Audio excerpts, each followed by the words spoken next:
as it's Eid Miladun Nabi,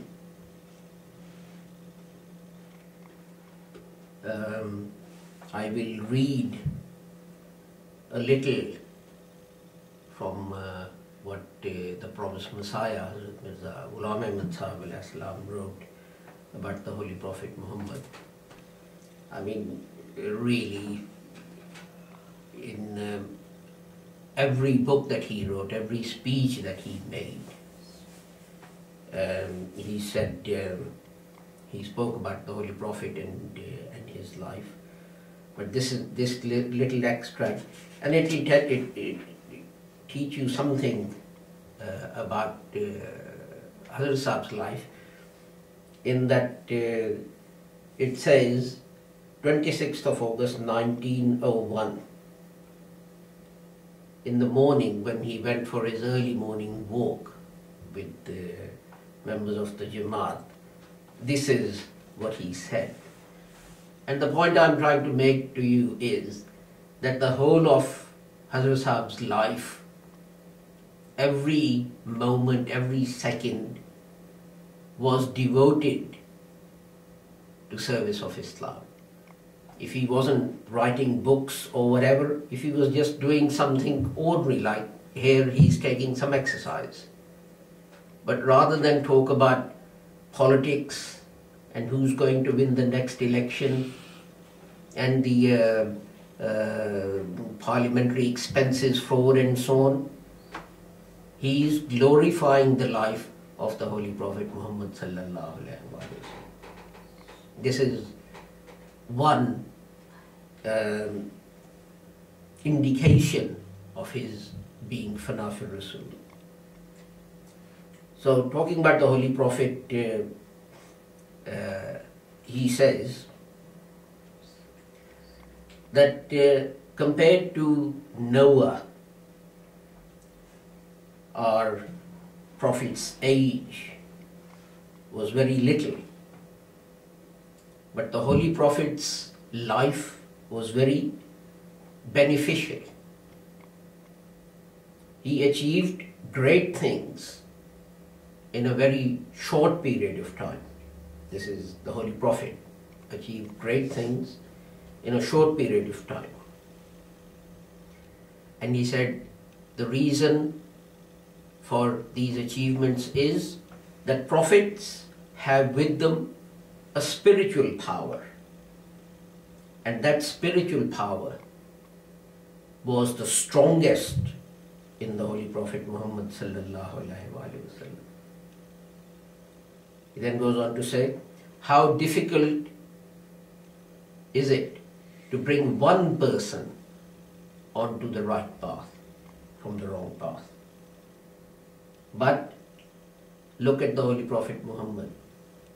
Through him, through his teaching, through his example, millions of people were brought onto the right path. And at this time, Muslims are most in numbers in this world.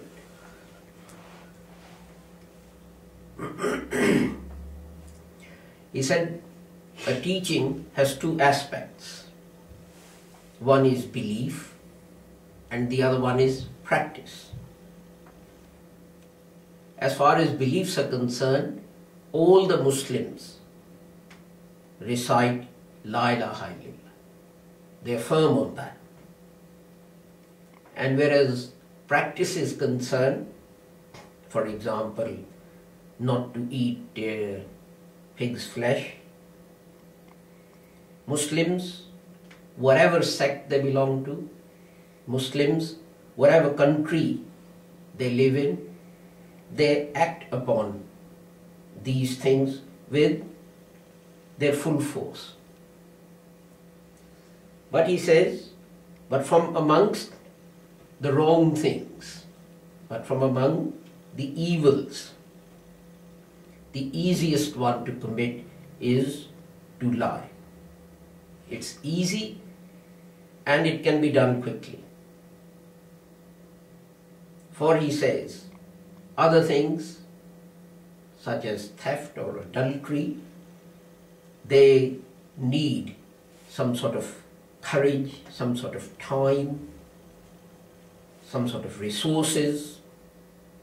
But to lie, you don't need anything. All you need is just to move your tongue. And that is it. But despite that, look at the lives of the companions, radiyallahu ta'ala anhum, of the Holy Prophet Muhammad.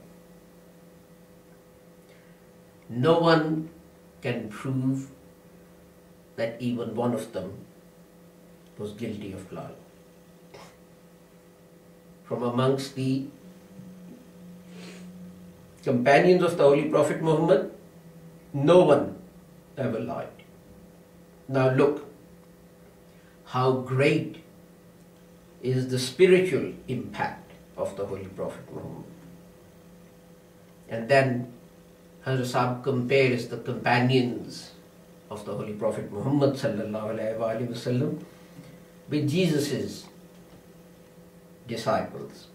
He says against that, look at Jesus's disciples. When their prophet was arrested, they denied him. One took 3 rupees and had him arrested. And yet we find that one of the disciples says that Jesus showed such signs that if we were to try and write them down, then the whole world could not contain those miracles and those signs. What a great lie is this. The things that happened in this world, they are contained in this world. This is what Jesus did, is contained in this world.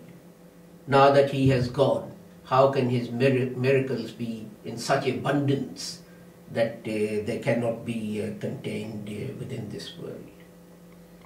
Compare our Prophet sallallahu alaihi wasallam, whose prayers were accepted more than any other human being. And then he goes on to give examples of prayers and so on, and why the Holy Prophet's prayers were accepted by God compared to everyone else. So, because it was Eid Miladun Nabi, I thought I will read a little extract from the Hazrat Sahib's discourses about the Holy Prophet Muhammad sallallahu alaihi wasallam, to show in what high regard he held the Holy Prophet Muhammad. One reason being that there is an allegation against Ahmadis, against the promised Messiah, that he denigrated the Holy Prophet Muhammad. Nothing could be further from the truth, as can be seen by people who read his books and his writings. They are available on the internet and in print, both in physical form, and they're also there on the internet. They're in Urdu, and translations are increasingly becoming available. This is all for today.